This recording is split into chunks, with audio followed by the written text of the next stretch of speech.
ಶ್ರೀ ಮಲ್ಲಿಕಾರ್ಜುನವರನ್ನು ನೂತನ ಸಚಿವರಾಗಿ ಅಧಿಕಾರ ಪದ ಮತ್ತು ಗೌಪ್ಯತಾ ಪ್ರಮಾಣ ವಚನವನ್ನು ಸ್ವೀಕರಿಸಲು ವೇದಿಕೆಗೆ ಆಹ್ವಾನಿಸುತ್ತೇನೆ.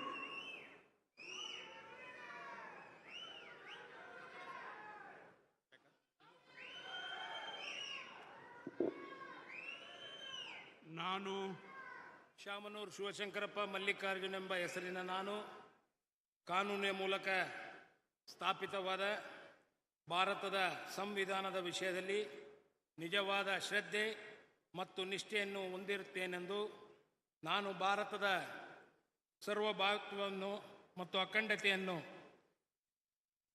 ಎತ್ತಿ ಹಿಡಿಯುತ್ತೇನೆಂದು ಮತ್ತು ಕರ್ನಾಟಕ ರಾಜ್ಯದ ಮಂತ್ರಿಯಾಗಿ ನನ್ನ ಕರ್ತವ್ಯಗಳನ್ನು ಶ್ರದ್ಧಾಪೂರ್ವಕವಾಗಿ ಮತ್ತು ಅಂತಃಕರಣಪೂರ್ವಕವಾಗಿ ನಿರ್ವಹಿಸುತ್ತೇನೆಂದು ಭಯ ಅಥವಾ ಪಕ್ಷಪಾತವಿಲ್ಲದೆ ರಾಗದ್ವೇಷವಿಲ್ಲದೆ ಎಲ್ಲ ಬಗೆಯ ಜನರಿಗೆ ಸಂವಿಧಾನಕ್ಕೆ ಮತ್ತು ಕಾನೂನಿಗೆ ಅನುಸಾರವಾಗಿ ನ್ಯಾಯವಾದುದನ್ನೇ ಮಾಡುತ್ತೇನೆಂದು ದೇವರ ಹೆಸರಿನಲ್ಲಿ ಪ್ರಮಾಣ ಮಾಡುತ್ತೇನೆ. ಶ್ರದ್ಧಾಪೂರ್ವಕವಾಗಿ ಪ್ರತಿಜ್ಞೆ ಮಾಡುತ್ತೇನೆ.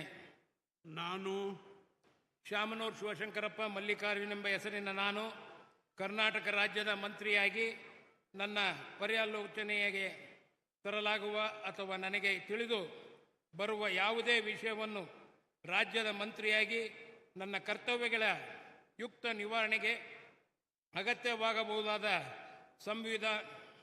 ಸಂದರ್ಭದಲ್ಲದೆ ಅನ್ಯಥ ಯಾರೇ ವ್ಯಕ್ತಿಗೆ ಅಥವಾ ವ್ಯಕ್ತಿಗಳಿಗೆ ಪ್ರತ್ಯಕ್ಷವಾಗಿ ಅಥವಾ ಪರೋಕ್ಷವಾಗಿ ತಿಳಿಸುವುದಿಲ್ಲ ಅಥವಾ ಬಹಿರಂಗಪಡಿಸುವುದಿಲ್ಲ ಎಂದು ದೇವರ ಹೆಸರಿನಲ್ಲಿ ಪ್ರಮಾಣ ಮಾಡುತ್ತೇನೆ. ಶ್ರದ್ಧಾಪೂರ್ವಕವಾಗಿ ಪ್ರತಿಜ್ಞೆ ಮಾಡುತ್ತೇನೆ.